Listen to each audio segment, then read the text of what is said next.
नमः कमलनाभाय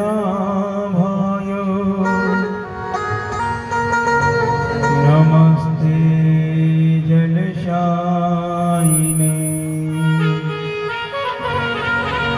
नमस्ते केशवानन्दं वासुदेव नमोस्तुते।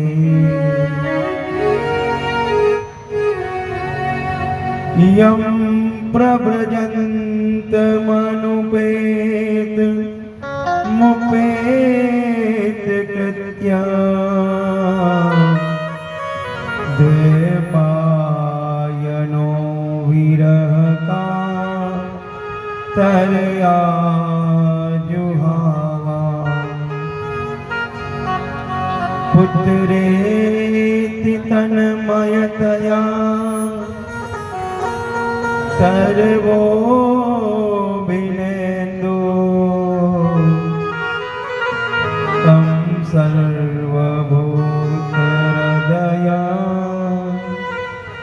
मुनिमानतोऽस्मि।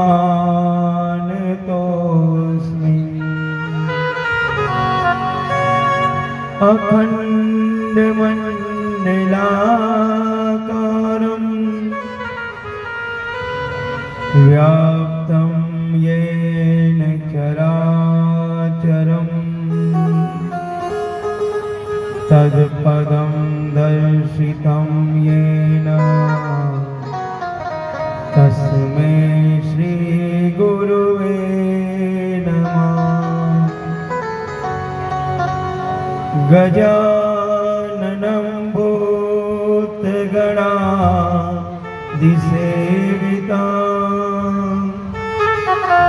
कपित्थजम्बो फलचारुभक्षणम्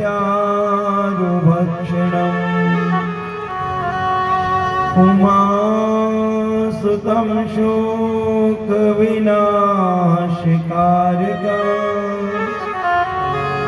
नमामि विघ्नेश्वरपादपङ्कजम्। वंशी विभूषितकरां नवनीरदाभां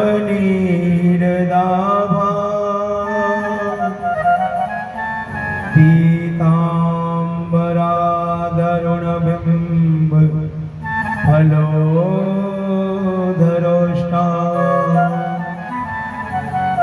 पूर्णेन्दुसुन्दरमुखा धरवेन्द्रनेत्रा कृष्णात् परं किमपि महां न जाने।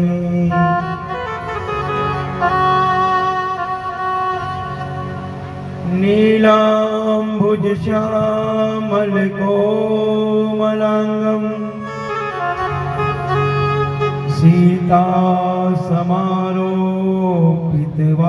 सीतासमारोपितवामभागं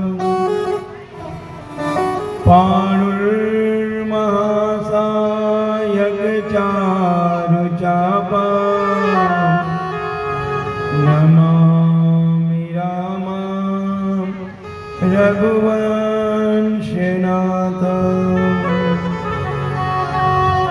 गङ्गातरङ्गरमणीय जटाकलापं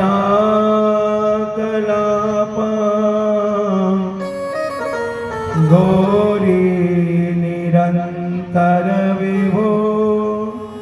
शितवामभागं नारायणप्रियमनङ्ग मतापहार वाराणसीं पुरपते भज विश्वनाथं।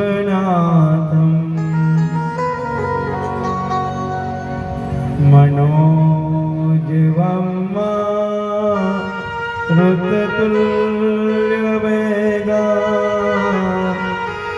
जितेन्द्रियं बुद्धिमतां वरिष्ठं वातात्मजं वा नरयूथमुख्यं श्रीरामदूतं शरणं प्रपद्ये। सर्वमङ्गलमाङ्गल्ये शिवे सर्वार्थसाधिके शरण्ये त्र्यम्बके गौरी नारायणी नमोस्तुते। जिनके सुंदर नाम से पूर्ण होते सब काम, ऐसे सद्गुरुदेव को श्रद्धा सहित प्रणाम।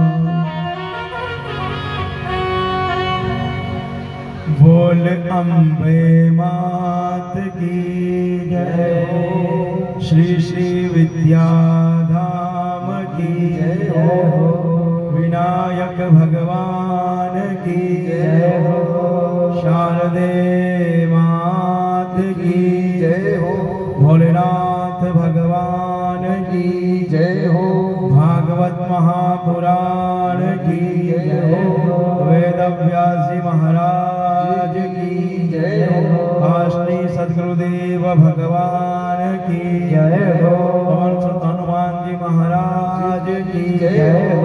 जय जय श्री राधे, जय जय श्री राधे, जय जय श्री राधे श्याम।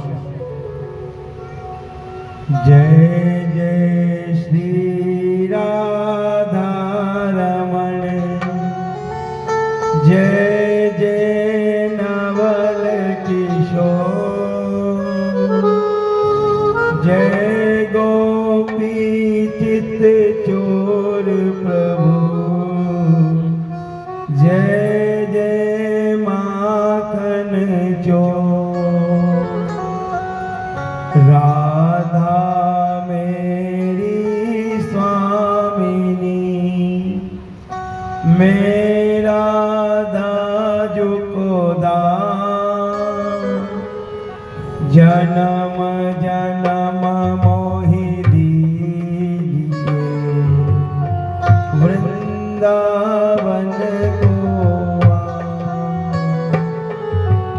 वृंदावन सोवन नहीं कोई नंदगांव सोगा, राधा जैसी नहीं कृष्ण श्याम सो श्याम। बोल अलवेली सरकार की जय हो। अकारण करुणा वर्णालय, अनंत सौंदर्य माधुर्य निधि, भक्त वांछित कल्प तरु, जीव चराचर पर अहेतु की कृपा बरसाने वाले भगवान श्याम सुंदर की वाग्मयी प्रतिमूर्ति श्रीमद् भागवत की शरण में विराजमान सभी श्रद्धालु श्रोताओं को सादर जय श्री कृष्ण। परम मंगलमय भगवान की ये पावन कथा आप विगत 4 दिनों से श्रवण कर रहे हैं। आज कथा का पंचम दिवस है। श्रीमद् भागवत की ये कथा अपने नित्य प्रसंग से आगे की ओर प्रभावित हो रही है। सभी श्रोताओं और वक्ताओं से निवेदन है कि मन क्रम और वचन से सावधान होकर भगवान की इस दिव्य कथा का श्रवण और गान करें। और सभी ऊंची ताली के साथ में हरि गुणगान करेंगे। हो मेरो राधा रमण गिरधारी, गिरधारी श्याम बनवारी मेरो आधार मन गिरधारी गिरधारी श्याम बनवारी मेरो आधार मन गिरधारी मेरो रमण गिरधारी गिरधारी श्याम बनवारी मेरो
दुनिया में जितने भी तीर्थ हैं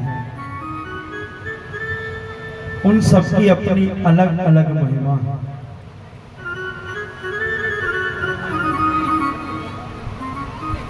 और सबका अपना अलग अलग महत्व है। तीर्थ का राजा प्रयाग है।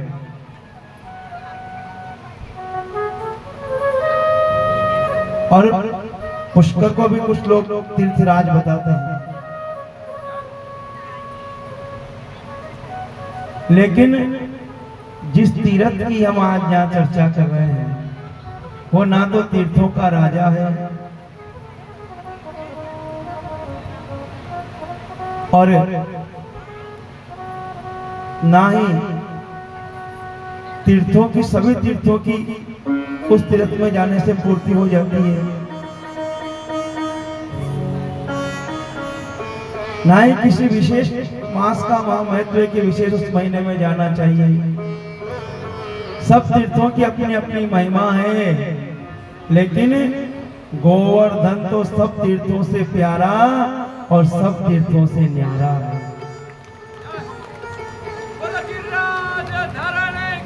जय हो। जो एक बार गिरिराज जी चला जाता है, गोवर्धन की परिक्रमा लगा लेता है, उसे बस एक बार जाना है, फिर गोवर्धन उसे बार बार आकर्षित करके बुला लेता है।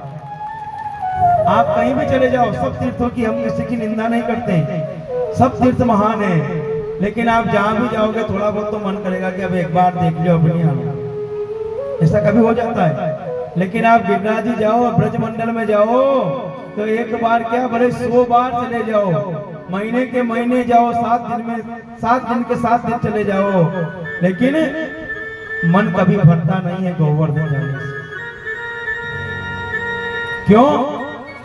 क्योंकि वह मोदन मुक्ति के मंदिर में जो प्रमोद भरा ब्रज धाम में है।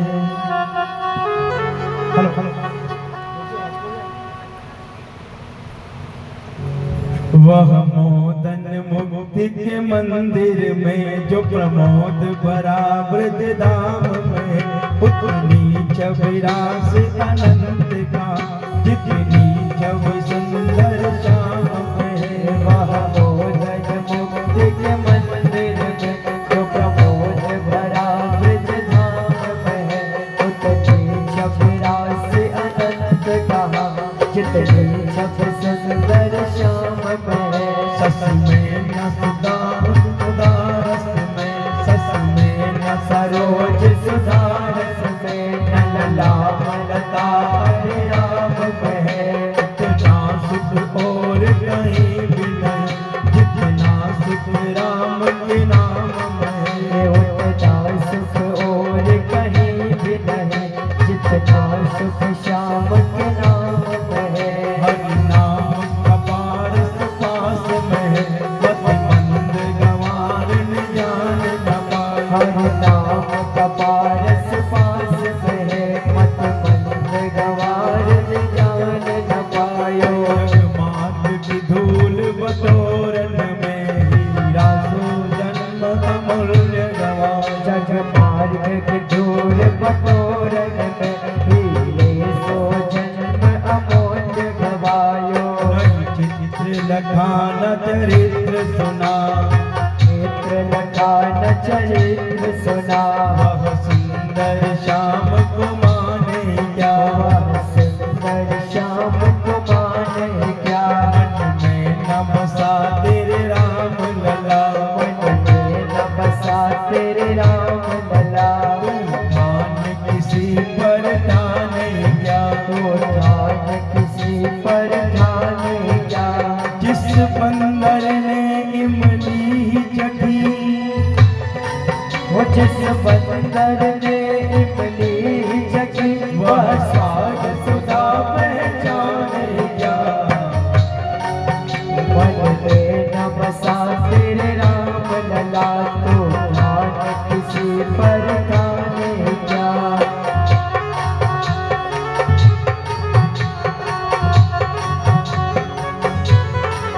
जो मोदन मुक्ति के मंदिर में जो प्रमोद भरा ब्रज धाम में है, उतनी छवि राशि अनंत कहाँ, जितनी छवि सुंदर श्याम में है।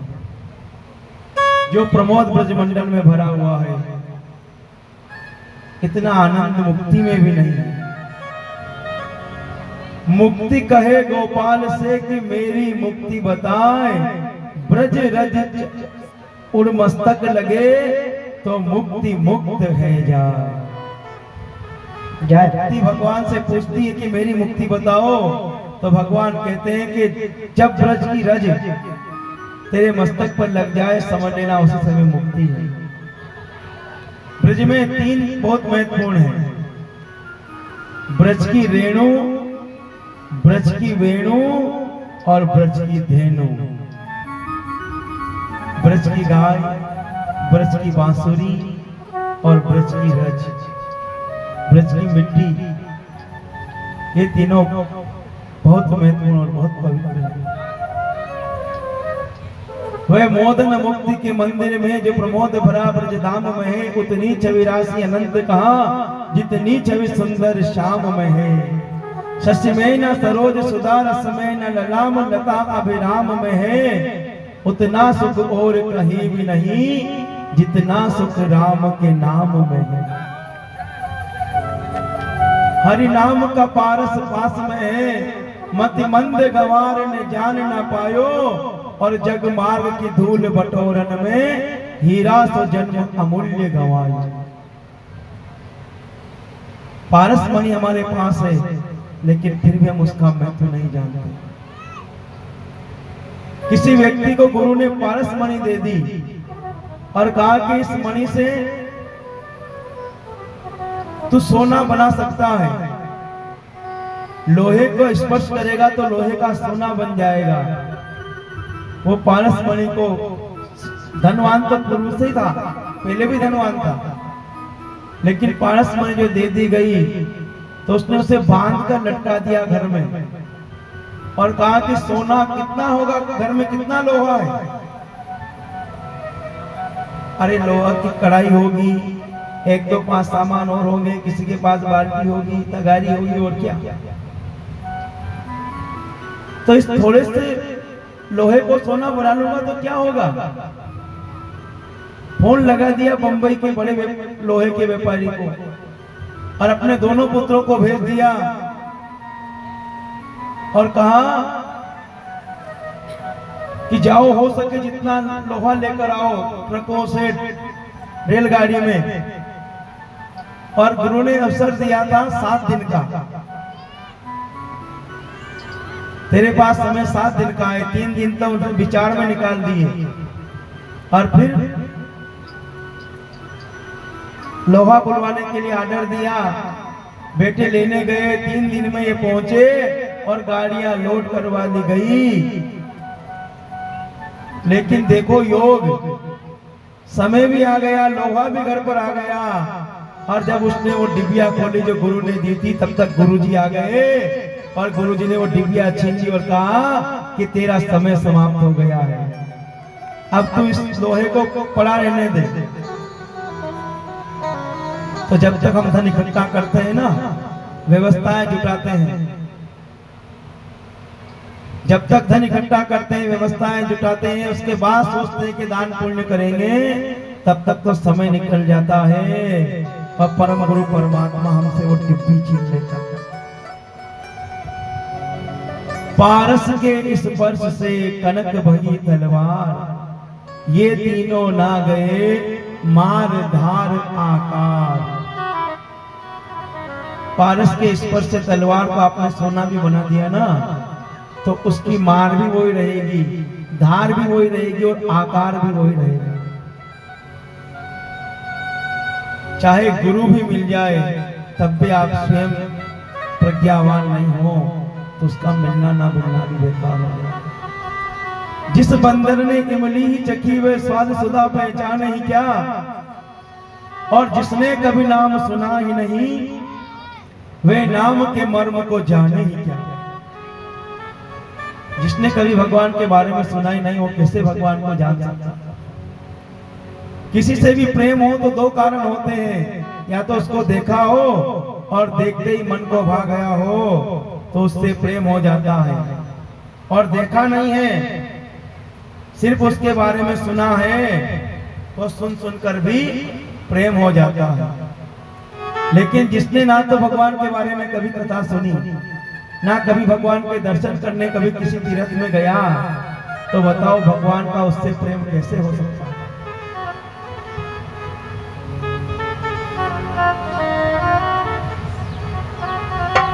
तो दुनिया के सब तीर्थ हैं जहां जाना भी चाहिए, लेकिन सबसे लगातार जाओगे तो मन उब जाएगा।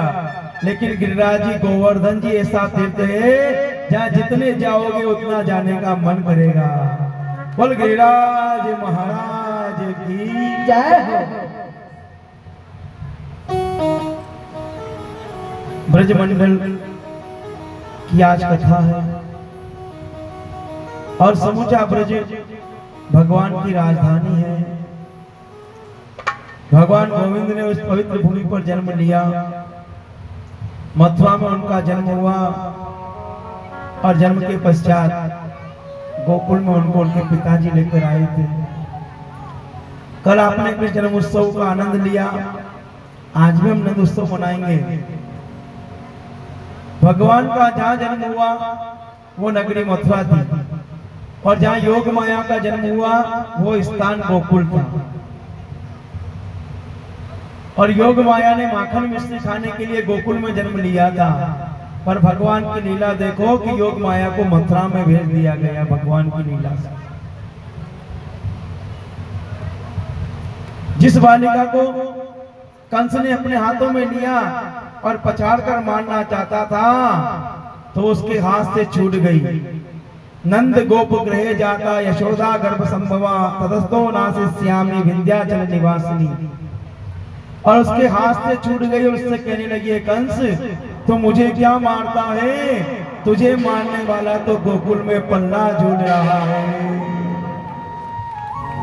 और हाथ से छूटकर हिमाचल विंध्याचल में चली गई, जहां उसने अनेक दैत्यों का वध किया। बोल जगदम्बे मात की जय। और तू मुझे क्या मारेगा, तुझे मारने वाला तो गोकुल में पल्ले में झूल रहा है। और फिर से नंद उत्सव का प्रारंभ होता है। उसी नंद उत्सव में पूतना आती है, कंस के द्वारा प्रेरित की गई। कंसेन प्रहिता घोरा पूतना बाल घातिनी। कंस के द्वारा प्रेरित की गई ये पूतना बच्चों को मारने की विशेषज्ञ थी। एक ही काम था बच्चों को मारने का। और यही पूतना जब नंद महल के समीप आई तो देखो ऐसी बन ठन कर आई थी कि कोई इसे पहचान नहीं सका। जब बन ठन कर पूतना आई तो सभी गोपियां विचार करती है,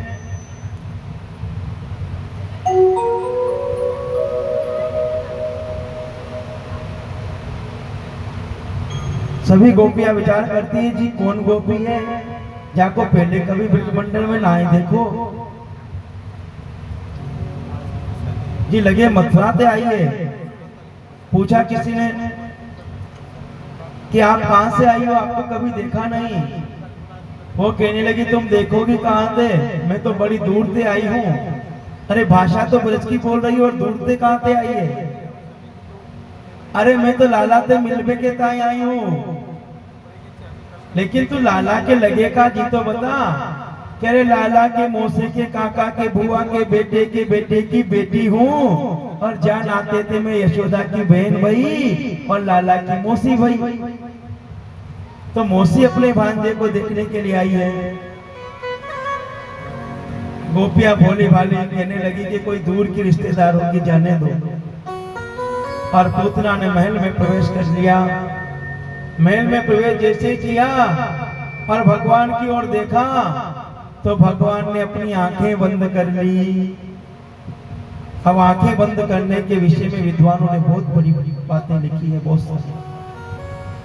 आंखें क्यों बंद कर ली? किसने कहा भगवान छोटे बच्चे डर गए होंगे इसलिए आंखें बंद कर ली।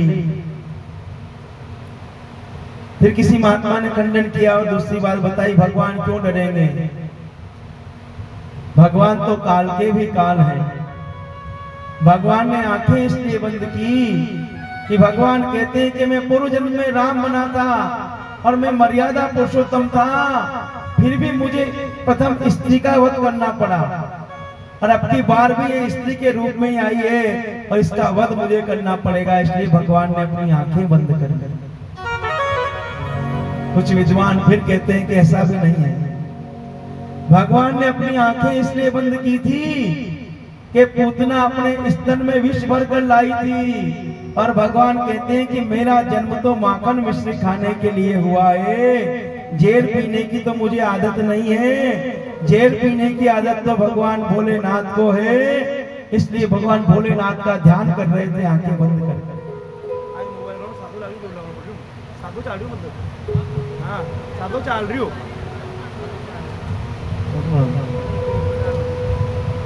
भगवान भोलेनाथ का ध्यान कर रहे हैं आंखें बंद करके।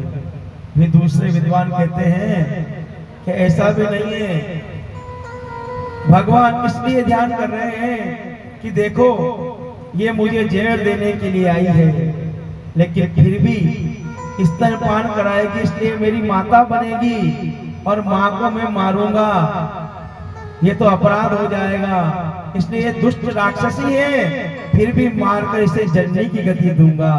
इसलिए भी भगवान ने अपनी आंखें बंद कर दी। बोल भक्त वत्सल भगवान की।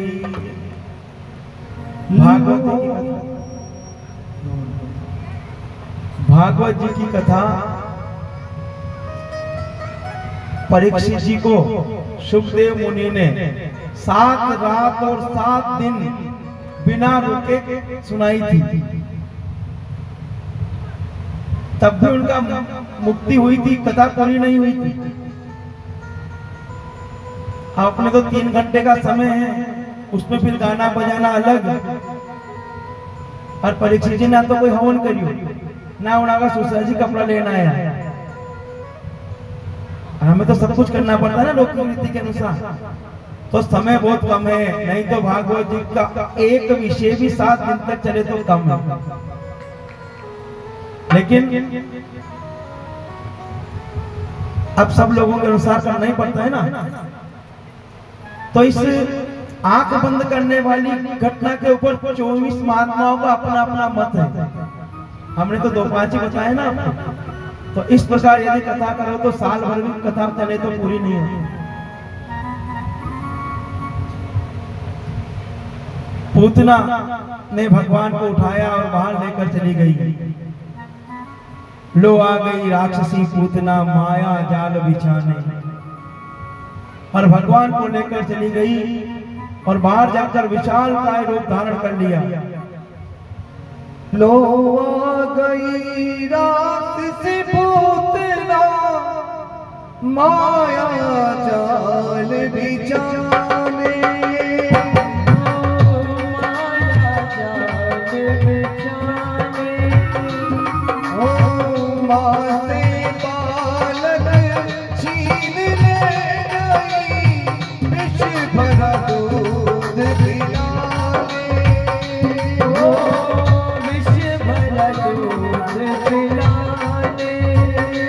तेरी शक्ति का अनुमान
कि देखो ये मुझे मारने के लिए विष भर कर लाई है। पूतना ने अपना स्तन भगवान कृष्ण के मुख में दे दिया और दूध के साथ वो जहर पिलाने लगी। भगवान ने भी रोष पितवा, भगवान ने रोष के साथ क्रोध के साथ पिया तो दूध के और जहर के साथ उसके प्राण भी निकलने लगे। भगवान प्राणों को भी पीने लगे। पूतना कहती है छोड़ मुच्चा, मुझे छोड़ दे छोड़ दे। अरे पूतना पूतना पूतना बार बार कहा कि बेटा मत कर, यानी पूतना पूतना कहा तो उसका कल्पित नाम हो गया पूतना। उसका कोई नाम नहीं था राक्षसी का, पर बार बार कहा कि पूतना बेटा रहने दे, पूतना पूतना तो उसका नाम पूतना हो गया। जिसने सुना उसने यही नाम रख लिया।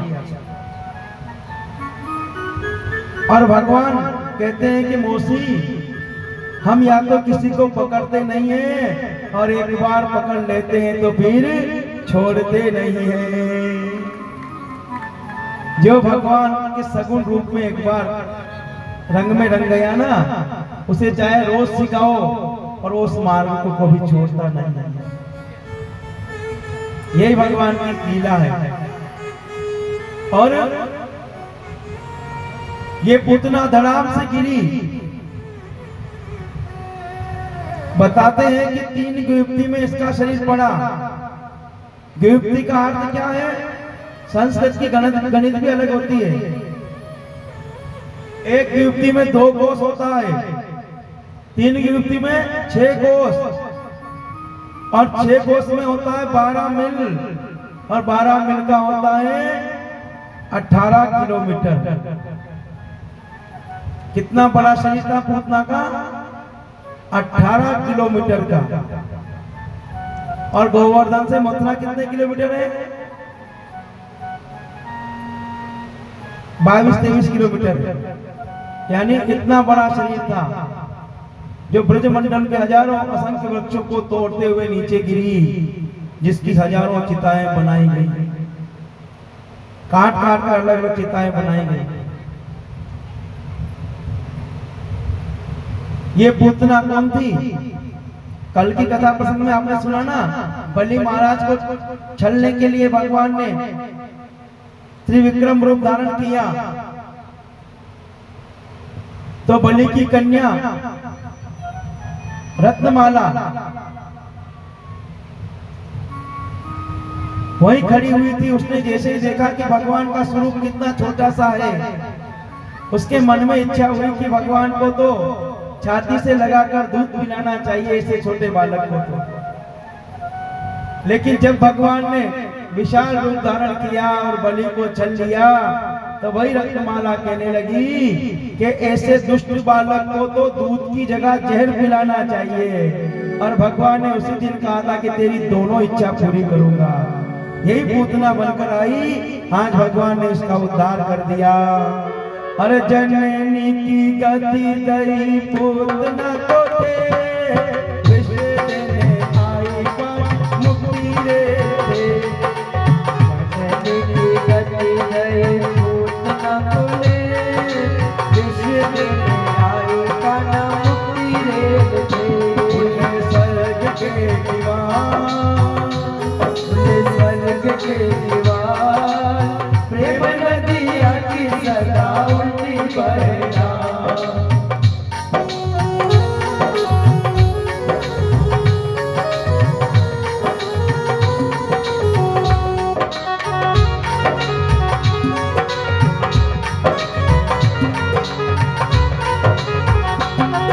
पावे या को प्रेम नदिया की सदा उल्टी बहेना। धोनी पाए आपको प्रेम नदिया की सदा उल्टी बहना।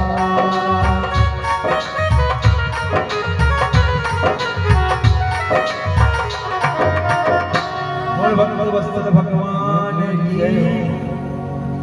कौन उनका पार पा सकता है? प्रेम नदियां की सदा उल्टी बहना। जैसा हम सोचते हैं वैसा होता नहीं है, और जो होता है वो हम कभी सोचते भी नहीं। यही भगवान की लीला। पूतना वध हुआ और फिर से ब्रजमंडल में उत्सव का प्रारंभ हो गया। मैया ने लाकर झाड़ फूक करवाई, गोविंद के नाम से गोविंद को झाड़ा लगवाया और स्नान कराकर भगवान को काजल लगाकर वेणी गूंथ कर एक पलने में सुला दिया। हो कजरा रे मोटे मोटे तेरे ने। आइए ताली सेवा करते हुए 6 महीने तक ब्रजमंडल में चंद्रमा उपस्थित हो गए थे। 6 महीने तक उत्सव चला था। आइए ताली सेवा करते हुए एक बार भगवान कृष्ण के बाके बिहारी गजरा रे मोटे मोटे तेरे ने ओ नजर लग जाए नजर लग जाए नजर लग जाए।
छकटे के नीचे पलने में मैया ने कन्हैया को झुलाया तो तृणावत नाम का दैत्य आया।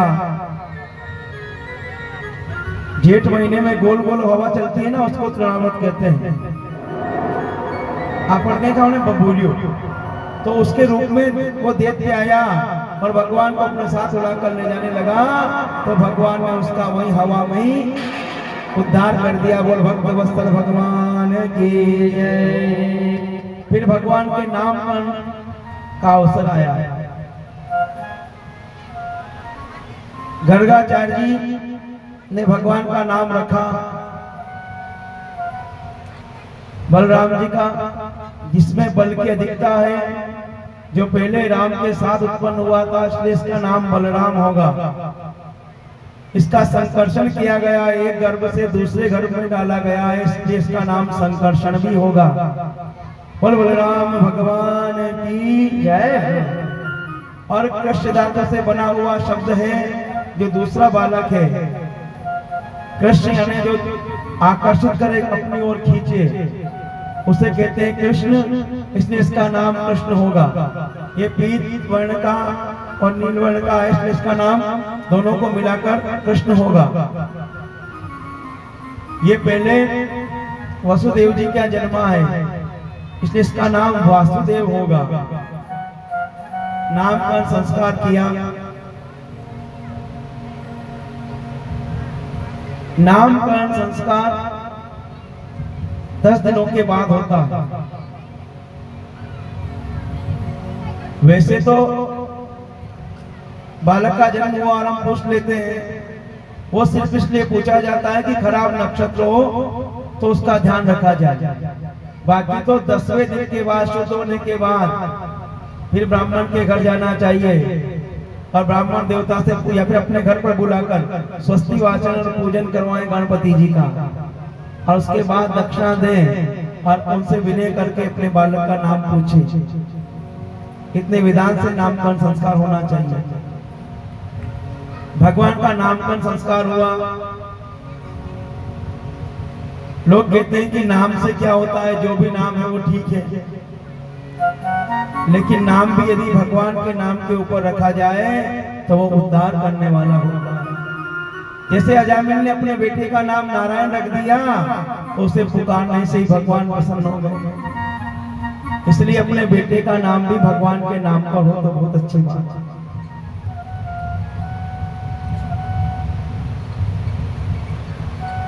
एक व्यक्ति का विवाह हो गया, और जब विवाह हुआ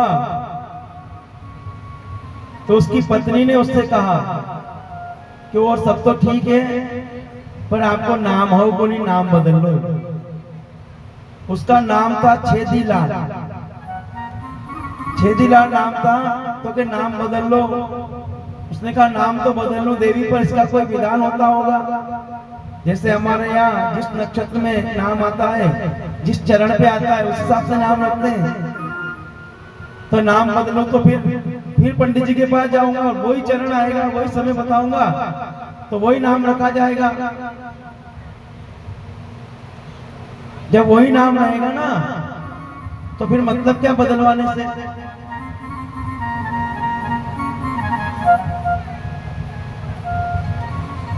तो क्या करें कि आप कुछ भी करो पर नाम बदल लो।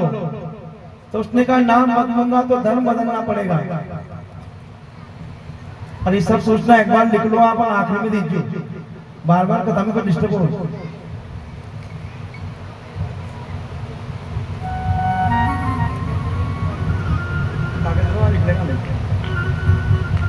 एक कागज में सब लिख लो, आरती के टाइम पे सब बोल रहा है एकदम। नाम पर संस्कार की बात चल रही है, तो दूसरे धर्म में जाऊंगा तो तब नाम बदलेगा। तो ठीक है, आप कुछ भी करो पर नाम बदल कर आओ। तो वो चला गया दूसरे धर्मावलंबियों के पास और जाकर पूछा मेरा नाम बदल दो। तो उनकी भी कोई पद्धति होगी, धर्म बदल ले नाम बदल देंगे। ठीक है भाई, क्या नाम है? कि छेदीलाल नाम है। छेदीलाल नाम है, तो नाम बदल दिया गया। पत्नी के पास आया, देख तेरे लिए धर्म भी बदल लिया और नाम भी बदल लिया। पत्नी ने पूछा क्या नाम रखा है? तो उसने बताया कि सुराग अली। क्या नाम? कि सुराग अली नाम रखा है। पत्नी ने कहा ये तो मार तो नहीं जमी। क्यों? कि छेदी लाल और सुरा गली में कहीं अंतर है, एक ही बात है, अर्थ तो एक ही है। तो देवी क्या करूं कि नाम बदलो, कुछ भी करो, मुझे नाम अच्छा नहीं लगा। तो फिर धर्म बदलना पड़ेगा। तो फिर धर्म बदलने के लिए फिर गया, तो दूसरे धर्मावलंबियों के पास गया, ईसाइयों के पास गया। तो उन्होंने नाम पूछा और कहा कि नाम तो बदल देंगे पर धर्म बदलना पड़ेगा। कि मैं सब बदल लूंगा पर आप नाम बदल दो। तो उसका नाम फिर बदल दिया गया। फिर अपने पत्नी के पास गया और पत्नी से जाकर कहा कि मैं नाम बदल कर आ गया हूँ, नाम के लिए धर्म भी बदल लिया है। तो नाम तो बताओ क्या नाम है? तो उसने कहा नाम है मेरा मिस्टर होल। उसने कहा कि मिस्टर होल, छेदी लाल को भी वही मतलब, सुरागली को भी मतलब, मिस्टर होल को भी वही मतलब, इसलिए आप तो नाम बदल कर आओ, चाहे कुछ भी करना पड़े। तो उसने कहा कहाँ जाऊं देवी, हिंदू मुस्लिम और ईसाई तक तो चल गयो। तो सिखों के पास गया, सरदार लोग होते ना, उनका अलग धर्म है। सिखों के पास गया और जाकर कहा कि मेरा नाम बदल दो, कि धर्म बदलना पड़ेगा, बदल लूंगा, मेरा नाम तो बदलो। तो उसका नाम भी बदल दिया गया। पत्नी के पास गया प्रसन्न होकर कि देवी अब तो चारों धर्मों में घूम लिया और मेरा नाम बदल दिया गया, अब तो स्वीकार कर, आपका नाम क्या रखा गया है? और पति ने अपना नाम बताया। पहले देख मेरा नाम था छेदी लाल, फिर मेरा नाम हुआ सुराग अली, फिर मेरा नाम हुआ मिस्टर होल, और अब मैं गया था सिंधियों के पास तो उन्होंने मेरा नाम रख दिया गड्ढा सिंह। तो उन्होंने की कि आप तो पहना तो वही बढ़िया, पहना तो छेद तो छोटो सो, फिर छेद के बाद में सुराग हो थोड़ो बड़ो, और फिर धीरे धीरे होल हो, और फिर अब की बात हो मोटो गड्ढो नाम हो गयो। इसलिए नाम उतना, नाम तो महत्वपूर्ण होता ही है, यथा नाम तथा गुण, लेकिन नाम से भी ज्यादा महत्वपूर्ण होता है भगवान का नाम। सबसे ज्यादा जरूरी तो भगवान का नाम है। तेरे नाम अनेक तू एक ही है, जिसे भक्तगण अनेक नामों से पुकारते हैं भगवान को। तो कहने का अर्थ यह है कि आप अपने धर्म को छोड़कर कहीं भी जाओगे तो फायदा नहीं मिलने वाला है। अपने धर्म में ही रहना ठीक है और अपने धर्म में मरना ठीक है, जैसा भी। इसलिए कभी भी अपने धर्म का त्याग नहीं करना चाहिए। धर्मो रक्षति रक्षका, जब आप अपने धर्म की रक्षा करेंगे तो धर्म भी आपकी रक्षा करेगा। नामकरण संस्कार हुआ, अब भगवान का माटी खाना, उसके बाद उखल बंधन का एक प्रसंग आता है। एकदा गृहदासीसु यशोदानंद देहिनी कर्मांतरनियोक्तासु निर्मथं स्वयं दधी। एक दिन यशोदा जी घर की दासियों को अलग काम में लगा देती है और खुद दधी मंथन करने लग जाती है। यशोदा जी के यहाँ कितनी गायें हैं पता है? 9 लाख गायें हैं। तो बताओ कितने नौकर चाकर होंगे, लेकिन फिर भी यशोदा जी अपने बालक के लिए खुद दधी मंथन करती है। अब तो थोड़े पैसे हुए तो काम करने वाली आएगी, बर्तन मारने वाली आएगी, भोजन बनाने वाली आएगी, लेकिन अपने पति के लिए और अपने बच्चों के लिए तो पत्नी को खुद भोजन बनाना चाहिए। माताओं, बहनों और भाइयों, 2 मंदिर होते हैं। एक तो गांव में जो भगवान का मंदिर होता है जहाँ ठाकुर जी विराजमान होता है, और दूसरा मंदिर होता है मेरी माताओं घर की रसोई, जहाँ भगवान के लिए भोग बनता है। घर की रसोई को पवित्र रखो। कोई ऐसी अखाद्य वस्तु घर में नहीं आनी चाहिए जो भगवान को भोग नहीं लगता। घर में तो वही वस्तु आएगी जिसका भगवान को प्रसाद लगता है, और घर में भी हो तो रसोई में तो वही वस्तु आनी चाहिए जो भगवान को भोग लगता है। क्योंकि भगवान भावना के भूखे तो है ही सही, लेकिन शुद्धता भी अति प्रिय, हमारा कर्तव्य बनता है। दधी मंथन स्वयं करती है, नौकर चाकर के भरोसे नहीं रहती है। एक दिन वो दधी मंथन कर रही थी, कन्हैया भी उनके पास बैठा हुआ था। दधी मंथन करते हुए उन्हें विचार आया कि चूल्हे के ऊपर दूध चढ़ाकर आई थी, दूध उफन गया होगा, तो कन्हैया को गोद से नीचे पटक दिया और दूध को देखने के लिए गई। कन्हैया कहता है कि मैया तो को दूध बड़ो प्यारो लगे, पूत प्यारो नाय लगे। और जब दूध देखने के लिए गई तो इधर कन्हैया ने लीला की, मैया दूध देखने गई तो दूध भी उफन गया और बह गया। और मैया जब वापस इधर आई तो कन्हैया ने दही की मटकी भी फोड़ दी, दही की मटकी भी फोड़ दी। मैया आकर कहने लगी, बड़ो उधम मचाने लगो, नन्नो सो तो है। और मैया ने पकड़ लिया कन्हैया को और कहा कि तुझे अभी ओखल से बांधूंगी।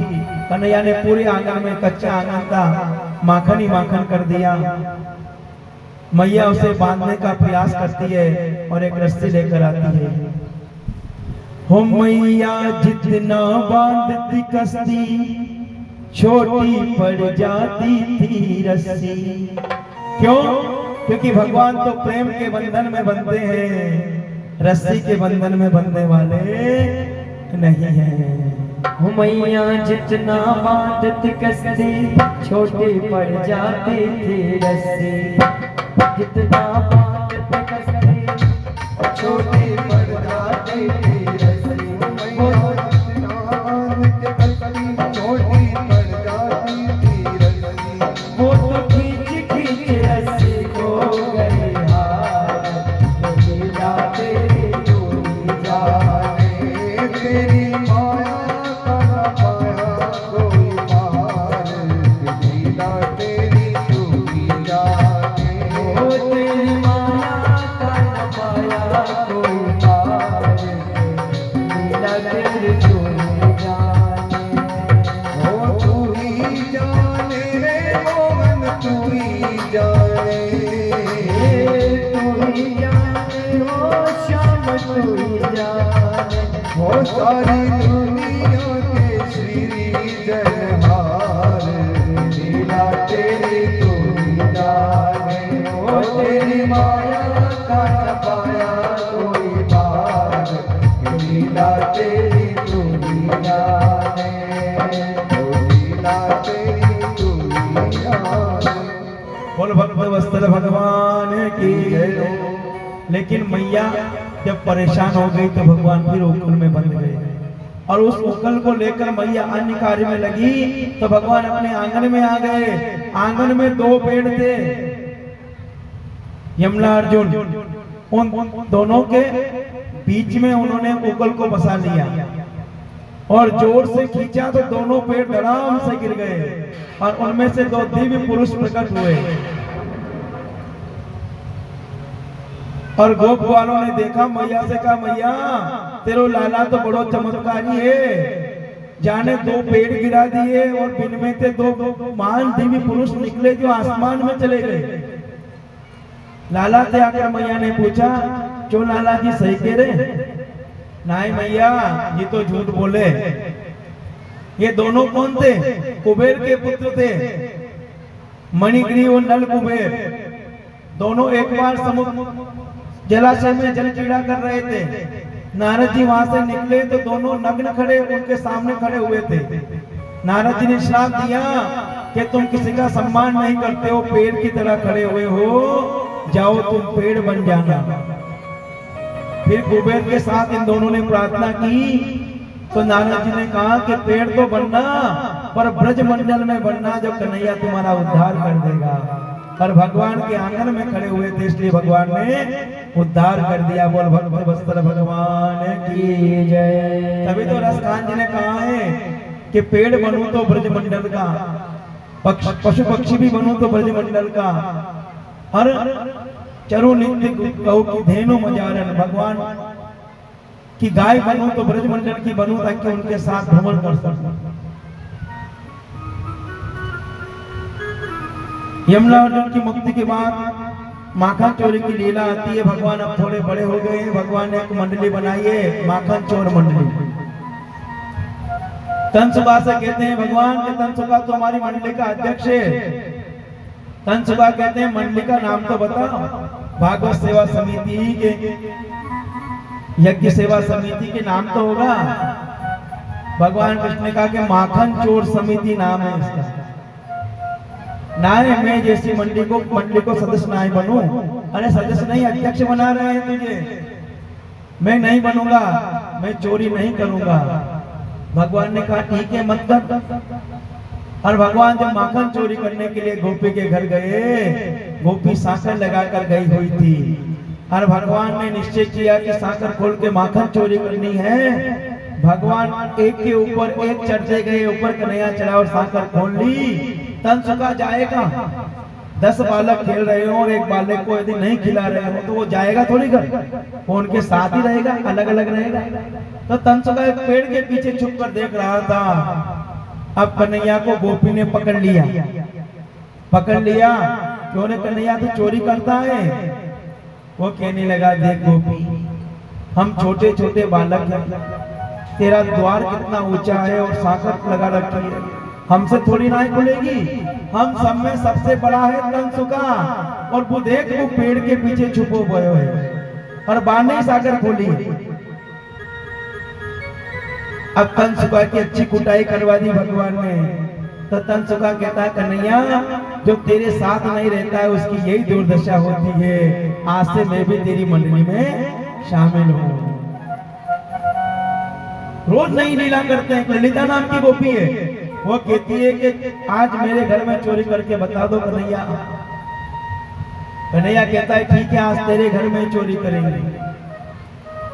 वो भी चतुर थी, उसने दही का छिक्का जहाँ लटकाया वहीं एक घंटी लटका दी। कन्हैया आएगा या उतारेगा तो घंटी बज जाएगी।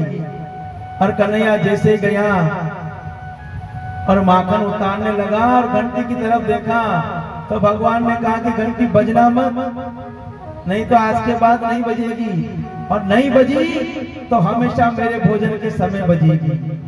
हर भगवान ने माखन खाया और उसके बाद घंटी बजी। भगवान ने कहा कि तू बाद में बजी है तो भोजन करने से पहले भी बजेगी और भोजन के बाद में भी बजेगी। भगवान का गरुड़ घंटा बजता है ना, तब से बजने लगा। लेकिन लास्ट में बजी तो भी पकड़ लिया।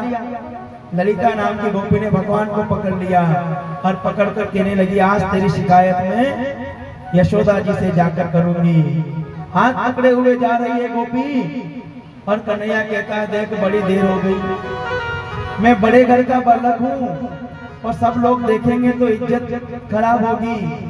तो कोई कम्बल वम्बल हो तो वो मुझे उड़ा दे। और गोपी ने कम्बल उड़ा दिया। कम्बल उड़ाकर कन्हैया को लेकर जा रही है। होठ फड़फड़ा रहे हैं, गुस्से में तिल मिलाती हुई जा रही है, बोलती जा रही है आज तेरी अच्छी खबर लेवाऊंगी यशोदा जी से। कन्हैया ने उसके पति की ओर इशारा किया कि भैया इधर आना, और गोपी से कहा कि देख मेरा हाथ दुखने लग गया है, हाथ बदल लूं? बायां हाथ छोड़ दे, दायां हाथ पकड़ ले। और हाथ पकड़ा दिया कन्हैया ने। यशोदा जी के पास लेकर गई और कहा कि देख जी तेरो लाला 9 लाख गौवे घर में है, फिर भी दूसरी गोपिन को यहाँ चोरी करे। कम्बल हटा कर देखा, यशोदा जी कहती है देख तो सही जी कौन है, और देखा तो उसका ही पति है जिसका वो हाथ पकड़े हुए है। और शर्म के मारे घर में भाग गई। आइए बड़े आनंद से लड़ती है अब तो गुजरियां। क्यों लड़ती है कि कन्हैया आज मेरे यहाँ माखन चोरी करने आ जाए, कल तेरे यहाँ आ जाएगा, पहला अवसर मुझे दे दे। आइए ताली सेवा करते हुए आनंद में झूमते हुए कितने लोग बैठे हुए हैं, सब आनंद से मस्ती से। हो गोकुल की गुजरालन बागी रे, ओ मारा सावरिया गोकुल की गुजरालन बागी रे, मारा सावरिया गोकुल की गुजरालन बागी रे।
गोकुल की गुजरा लड़वागी रे मारा सावरिया गोकुल की गुजरिया लड़वागी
बोलो माखन चोर कृष्ण कन्हैया की जय हो। भगवान नित्य नई लीला करते हैं और माखन चोरी की लीला के पश्चात नंदादि गोपों का ब्रज गमन वृंदावन में गमन हो गया, क्योंकि ब्रज में नित्य नए उत्पात होते हैं गोकुल में, तो सब वृंदावन में चले गए। बगासुर नामक दैत्य आया, बगले के रूप में भगवान ने उसका भी उद्धार किया। फिर अगासुर नामक अजगर आया था, जिसका भी भगवान ने वध कर दिया। मुंह खोलकर बैठा था बड़ी भारी गुफा की समझकर सब गोप ग्वाल उसके अंदर चले गए। भगवान कृष्ण भी उसके अंदर प्रवेश कर गए। उसने मुख बंद कर लिया तो भगवान कृष्ण ने अपना शरीर बढ़ाया तो उसका मुंह फट गया, उसके प्राण निकल गए। और ये घटना गोप ग्वालों ने अपने घर जाकर 6 महीने के बाद कही। 6 महीने के बाद क्यों कही? क्योंकि इसी दिन भगवान ने वन में भोजन करने का विचार बनाया था। सभी गोप ग्वाल अपने अपने घर से भोजन करके लेकर आए थे और भगवान सबके पात्रों में से भोजन लेकर चखते हैं। वही श्री रामा के पास जाते हैं। वो गरीब निर्धन ब्राह्मण था, घर में कुछ बना नहीं था तो कड़ी बनाकर लाया था। और जैसे ही भोग भगवान लगाना चाहते थे, भगवान कहते हैं ला कुछ तू लाया हो तो दे। श्रीधामा विचार करता है कि कन्हैया को सिर्फ कड़ी खिलाऊंगा तो इससे मेरे दुख के बारे में पता चलेगा। तो श्रीधामा खुद उस कड़ी को पी गया और भगवान से कहा देख कुछ नहीं है, और भगवान ने उस पात्र को